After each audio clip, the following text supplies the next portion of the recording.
Support for the Legislature today is provided by Marshall University, committed to teaching, research, and professional training, with degree programs in multiple locations and online. More about the Marshall family at marshall.edu. Embassy Suites by Hilton Charleston, an all-suite hotel and conference center minutes from Yeager Airport and Capital Market. Reservations and brasserie dining information available at hilton.com. Segra, providing fiber-based communication solutions. Segra, freedom to grow. More information at segra.com.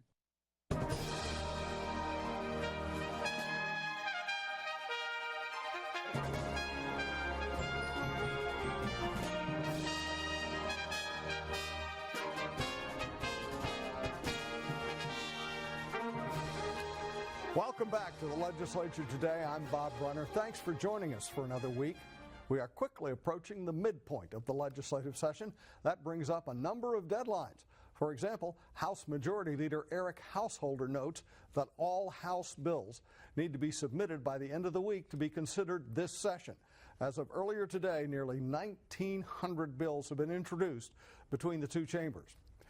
Today was Domestic Violence Awareness Day at the Capitol. Chris Schultz has that story. Advocates against domestic violence came to the Capitol complex Monday morning to meet with their legislators. According to the National Coalition Against Domestic Violence, 1 in 4 women and 1 in 9 men experience some form of physical violence from an intimate partner.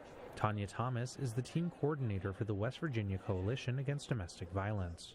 So that really means that most of us know someone who's been in a violent relationship and has been abused. Our program served over 13,000 people last year, which is just, the tip of the iceberg for people who are, abused. That's a lot of people. Thomas says the coalition has 14 licensed domestic violence programs that cover all 55 counties, but access to resources can still be an issue.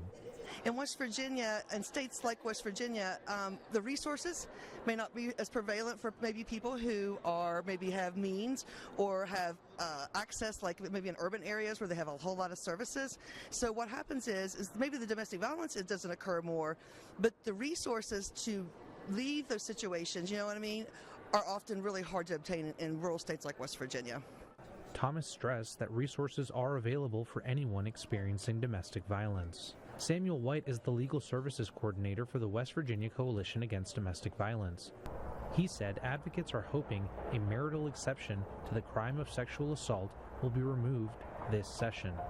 What it presents is a situation where on Friday you're married and there's a sexual assault that happens and you can't be charged with a felony. You can only be charged with potentially some misdemeanor, but there's no direct misdemeanor that applies. But Friday afternoon, the judge signs your divorce order, and on Saturday, the same conduct happens, and now you can be charged with a felony, all just because of your marital status, and we think that should not be allowed. Senator Mike Wolfel is the lead and only sponsor of Senate Bill 537. It would amend the state criminal code to remove the marital exception. That man sexually assaulting that woman that young lady that's in our gallery is not a crime in this state because of the marriage exemption. Now, my bill is very clear. It runs on for about 7 sentences, and that's it. It's not convoluted with other issues or child marriage or anything else in our state that might need to be addressed in a different bill. It simply removes marital exception for sexual assault in West Virginia, and I urge your caucus to discuss this, and let's move that bill and make it a law. Senate Bill 537 is currently in the Senate Judiciary Committee. For the Legislature today, I'm Chris Schultz. It was a relatively quiet day in the legislature, with the Senate only passing 3 bills. Senate Bill 232 would create a study of the diversion of certain people from the criminal justice system. A multidisciplinary study group to make recommendations regarding the diversion of persons with mental illnesses, developmental disabilities, substance abuse problems, and other disabilities from the criminal justice system. The group's recommendations would include appropriate intervention and placement for inmates and persons with disabilities, as well as a plan to coordinate care, treatment, and placement. A report to the Senate would be due no later than November 30th, 2023. The other two bills that passed were Senate Bill 463, increasing the validity of a learner's permit for a commercial driver's license from 6 months to 1 year, and House Bill 2835, repealing outdated code relating to the long-since completed merger of the West Virginia Graduate College and Marshall University.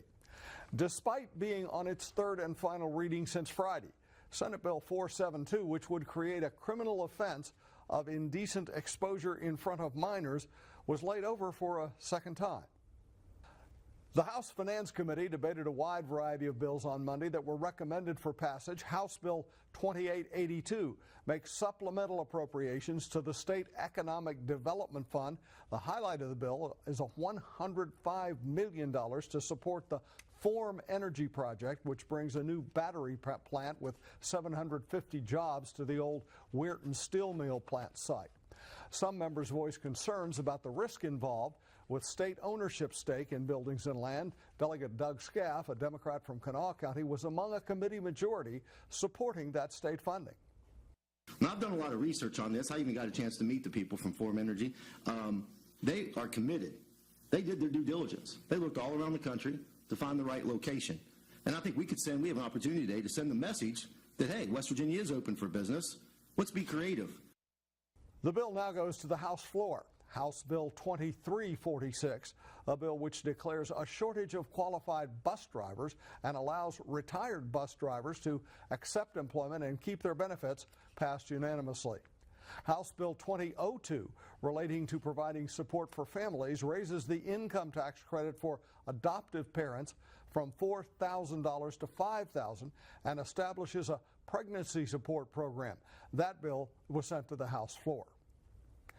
If nothing else, the state's political, business, and community leaders generally agree that a quality education is the key to West Virginia's future. With low test scores on one side of the desk and worker shortages on the other, education was a focal point going into this legislative session. Chris Schulz sat down with two of the legislature's education leaders to learn more about what's being done to secure the state's future. Right, you're cute. Thanks, Bob. Senator Amy Grady is the Senate Education Chair, and Delegate Elliott Pritt is the Minority Vice Chair for House Education. Both join me now on the legislature today. Thank you both so much for being here. Thanks for having us. Yeah, thank you. So we have a lot to discuss, and I really wish the cameras had been on for our pre-tape conversation, but we'll do our best to try and cover as much as we can here. I'd like to start with the very simple issue of staffing in our schools. I joke, of course. We've heard a lot about pay and compensation. I just sat down with a couple of teachers on Thursday, and they said basically, you know, it would be wonderful to get more, but that's not really the core issue that's driving people away from the profession. I'm lucky enough to have two teachers in front of me here, one of whom has actually taken a role in addressing this issue in the House. Delegate Pritt, what can you tell us about what the House has done on the issue of teacher and employee pay in schools? Yeah, so we have passed through House Education a couple robust pay increases for service personnel and teachers. And we've also passed through a school discipline bill that they say will help handle discipline. We'll talk a little bit later on about that, I think. But it's more than just pay. A lot of it's about respect, and a lot of it's about the fact that we are expected to wear many different hats. We're not just teacher. We're fulfilling the role of parent. We're fulfilling the role of counselor. We're fulfilling the role of provider. And it's everyone's burnout. A lot of people in this profession are burnout because of the workload that we have. So, I would add to that. It is a lot more than just pay. You know, West Virginia has one of the lowest costs of living in any state. So you could argue that our pay is not high enough, but we do have at least that benefit. But it is the feeling of being overwhelmed.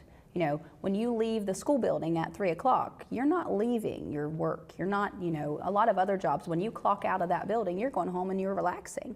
But teachers take their work with them. They're tired of working extra hours into the evening, taking it away from their families, taking it away from other things they could be doing, but they feel a responsibility to do that. So they don't relinquish that and say, well, I'm just going to leave this at school. I'm not going to take care of it, because we're dealing with kids. We're dealing with our students and humans and making sure that they have what they need. So it's an issue I feel like of more of I'm overwhelmed. We have a lot to do and not enough time to do it.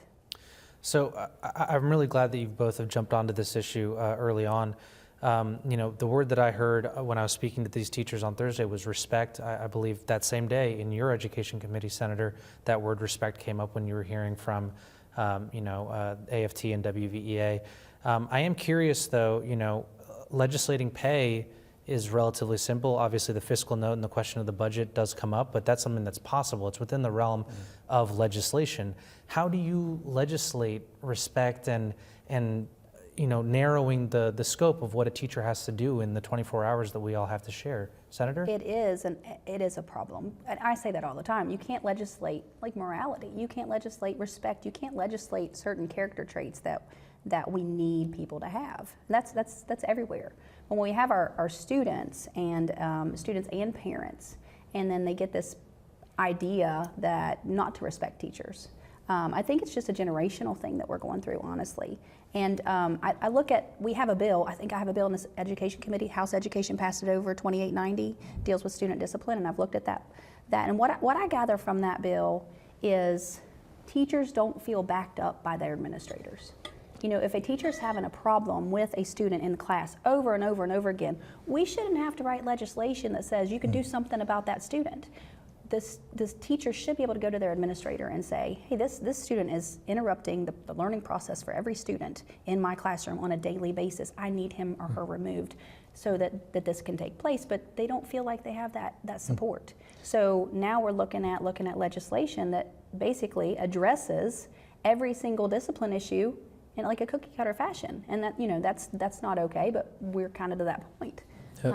And I think the intent of the bill is great, but I think there's a lot of discussion that we still need to have. Well, speaking of discussion, I don't think it's a good bill. I mean, I tried to amend it several times on the floor of the House, and the last amendment I offered, every active educator in the House voted for it. And so that should show you that it was best practice and good policy. To me, the bill just looked like someone heard a couple anecdotal stories of maybe constituents complaining to them, so they just said, well, I'll write a bill to fix that, and then just said, well, that'll fix it all. It's very broad. It's not a good bill. I mean, there's already discipline procedures in code. To me, that's an administration issue. I agree with you. Mm-hmm. We don't need to legislate discipline in that fashion. County boards of education and county superintendents need to make sure that their administrators are doing their jobs. That's the issue. But that was my whole holdup with the bill. I tried to amend it to make it better, but you know how it goes. So. It also addresses K-12. Yeah. The way a kindergarten student is disciplined or what could be deemed as disruptive with a kindergarten or first grade student is entirely different than a 9th, 10th, 11th grade student. Short story, I can remember my own son in first grade, he'll probably kill me for saying this out loud, but he was in my school, and I remember I was going to his classroom to talk to his teacher about something. I glanced in the window and I saw him fall out of his desk. And I was like, oh my goodness, what happened? So I go in and he pops up about the time I come in, and he pops up and he's a T-Rex. So and then he proceeds to stomp around the classroom, and I had to say, hey, Rhett, what are you doing? He was like, oh, hi, Mom. He was in his whole dinosaur world as a 6-year-old. Was that disruptive? Probably, but this could be viewed, you see what I mean? It could be viewed as a disruption if it constantly happens, and 6-year-olds often get in their own imaginations. Yeah. And so it's a one-size-fits-all for a situation that is not a one-size-fits-all. It's an awful bill. I mean, truthfully, and the language, the personality clash. I mean, they struggled to offer a definition to what that even meant. And so, your son, for instance, I mean, if he had been a T-Rex 3 days in a row, they're going to suspend him for acting like a dinosaur in class. And that sounds like it's a ridiculous example. That's the school. But that's the kind of stuff that happens. The language is so broad that it could be deemed as that, and that's the concern. So one of the things that we've been hearing from, and I'm going to keep referring back to it just because it's the most recent data point or community outreach that we've heard from, these AFT WVEA forums that were just held at the end of last year and that we're just hearing about in the last couple of days. They did talk about teachers wanting more freedom to make choices. It kind of sounds like this bill is an attempt, maybe an inefficient bill to do that. But I am curious, Delegate, if you could tell us about a bill that is trying to narrow focus about what counselors can do in schools. Because it seems like that might be a step forward to what teachers are hoping to see, you know, a narrowing a focus of, you know, you're not doing a million things, you're just doing these things. You actually cannot do these things by law now. Tell me about this bill. That bill was laid over, so I'm not sure what the future is for this bill. The bill in its committee form is a good bill. The amendment, I don't know if the amendment has been withdrawn or not. If that amendment were to be put into that bill, I would vote against it, because the amendment's that bad. You're referring to an amendment that would require reporting of certain conversations around gender identity. It's a HIPAA violation, 100%. And it would jeopardize funding and set everything up for legal challenges and lawsuits. It's a whole big thing. The counselor bill in its original form is a great bill. And a lot of it has to do with the fact, because of staffing issues, counselors are being pulled from their duties to fill in a classroom, to do different things. And then that means they're not there to be a counselor, to do the things that they're required to do in code. So I haven't looked at this bill entirely on my own, because what I tend to do as education chair is, if they're coming to me, then I spend my time on them. But until they come over to the Senate, I don't. But I had heard from some superintendents and some people involved in the schools about this bill and some concerns they had that would basically take away, and you can clarify this maybe for me, Elliot, take away from counselors in the high school level being able to look at GPAs and things like that to help guide kids onto their path, to say, hey, your GPA is too low, you can't do this, this is the path progression you want to go to college or whatever. And those kind of things were concerns to them, saying, well, this bill would take that away from those counselors. They wouldn't be allowed to use, and basically it's a clerical thing, I guess is what it'll be constituted as. And they're concerned about that because counselors do have a role in doing that. And I understand the purpose is to try to make sure they're focusing on the mental health needs and emotional needs, things like that, of students. But that's also a need too, you know, to make sure that students know they're on the right path for what they want to do when they graduate. So that was a concern they had, to see if that was something that they could leave in, or, you know, there's a fine line there. But I haven't looked at the bill myself, so I just wanted to bring that up. Delegate, can you clarify for us? Yeah, that's a valid concern. And I think the intent of the bill is good. And so if it comes through the House and gets to you all, then amend it and do to improve it. Because truthfully, I think the intent is good.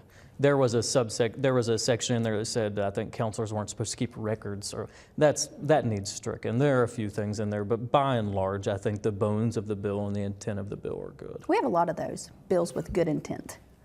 Yeah, we do. Well, how do you translate intent into action? Yes. Yeah. So I'm loving this conversation, and I wish I could let it go on, but I do want to move on to a couple of other topics. Some of the things that I've been hearing you both talk about, and I know that, Senator, you've addressed this directly in your committee, are these external factors. You know, we've already mentioned a couple of them. You know, let's go back to issues of discipline and behavior. You know, sometimes, especially in younger children, that's a manifestation of an external issue, be it, you know, exhaustion, hunger, you know, many other, you know, undiagnosed issues. So you've, in the Senate, addressed so far hunger and period products, which affect at least 50% of the population. What are some of the issues externally from schools that you haven't addressed that you'd like to maybe get at? Well, we obviously have more issues when it comes to mental health. And that covers a lot of things. But it's such a broad issue that how do you narrow it down on how we can improve this? You know, I talk about trauma-informed practices. So teachers would be trained in adverse childhood experiences. And a lot of teachers don't understand that some of those all of those experiences will produce some sort of behavior problem in your classroom from a child who just simply doesn't know how to handle their emotions and what's going on outside of school.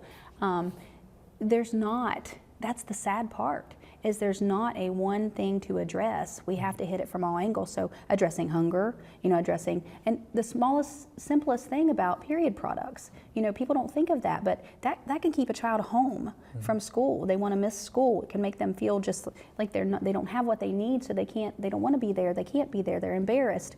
Just little things like that, hitting all of our mental health issues and emotional issues from different angles. And there are so many problems that our kids face at home and bring to the school. It's impossible to find them all, but if we can start chipping away at them, it'll help. So I think one thing that Fayette County is doing that I think is great, and we were funding it through a grant program, and now it's going to be funded through our levy. We just passed a really robust levy, and the Fayette County school levy just passed with the largest margin that it's ever passed with. And it funds communities and schools, social workers in every school in the county. That's great. And those social workers do home visits. They do wellness visits. They provide food to families. They provide clothes. If a female student comes to school and there's an issue and she needs a change of clothes, guess what? Communities and Schools has a whole closet full. She doesn't have to go home for the day. She can go change and go right back to class. And it is a great resource. Yes, yeah. I agree. No. That's Communities and Schools program all across is wonderful because it takes all of that off of the teacher. And the you know, as a counselor. teacher and the counselor, Yeah. right, and administrator. So you're in the school and you're in the classroom worrying about all these things, but Communities and Schools, people come in and actually can take care of those things, and it's very helpful. Yeah. So let's refocus this back on what the legislature can do, because I know that Superintendent David Roach is very, very gung-ho on expanding Communities and Schools to all 55 counties and ultimately every school in the state. But as you just mentioned, this takes money. It's not cheap. It's not cheap, right? So what is the legislature doing to not only fund programs like Communities and Schools, but also to address the staffing issues that would maybe help bridge some of these gaps? Delegate? Yeah, so the biggest issues we have with the border counties, there needs to be a salary supplement in the Eastern Panhandle, Northern Panhandle, and in border counties, because that's where one of the greatest needs are. And as far as the Community and Schools program, we did pass a bill through the House Education Committee that would K through third grade aides in classrooms, and would another bill would help fund Communities and Schools. They're expensive bills. And I had concerns. I asked the Superintendent Roach, how are you? This is great. And we also in Fayette County through our levy, through a grant and now through our levy, are funding aides in K through second grade. And my daughter's in a first grade class at Fayetteville Elementary. And her teacher told me, Miss Karen, Miss Karen is the best thing that's ever happened to me in my career. I believe in it. first grade. And so, but we're funding that with our levy. My concern is that may be a good position in a county that's a little more impoverished, right? Where that's a good salary for that particular economic demographic. But in our border counties, for what they want to pay a teacher's aide, it's going to be very difficult to attract people to those positions. So to address that, that was House Bill 2003, and I have Senate Bill 274, which is on the Finance Committee agenda for Wednesday. It is a $96.5 million, has a $96.5 million price tag that's over 3 years. It allows aides, assistant teachers, and we've also added that counties can choose interventionists for those retired teachers that maybe want to come and fill those positions. It will help with that. I have said since I've been a fourth grade teacher for 15 years, first grade classrooms need an extra person. I mean, it's just one step above kindergarten. I don't know how they do it. Plus with more students, mostly. And even if you have a person in there working with a small group, having them read to them, going over little things, it can be so beneficial. So we have talked with allowing high school students, juniors and seniors in high school, to do an internship, a co-op program as aides in the classroom, maybe try to streamline their ECAT certification so when they graduate from high school they can become assistant teachers and be employed right away. So that's another thing we're trying to help with to kind of fast track that and hopefully try to get some students interested in becoming a teacher or an assistant teacher, just being in education in general. Fingers crossed. Fingers crossed. It's a good bill. Thank you. You're welcome. Thank you. So, we are just scratching the surface here. We haven't even gotten to issues of school safety. We kind of touched on a little bit of community engagement with communities and schools, and we're very hopeful that the legislature that we've discussed in its better forms, let's say, makes it out to the governor's desk. Well, that's the process, right? Refinement. Yeah, absolutely. Refinement. Absolutely. It is a process, and we'll be here on the legislature today to keep an eye on it. And I want to thank you both so much for being here and talking us through some of these issues and these bills. Thank you both so much. Thank you. Thank you. Thank you for the invite. Bob, back to you. Thanks for that, Chris. Tune into the legislature today, Monday through Friday at 6 p.m. We'll have more news and interviews from the 2023 legislative session. And remember, West Virginia Public Broadcasting is covering the session daily in our radio news program, West Virginia Morning, and on our news site at wvpublic.org. We also broadcast the daily floor sessions of both the House and Senate on the West Virginia channel, and we stream those on YouTube as well. I'm Bob Brunner. Thanks for joining us. Have a good evening.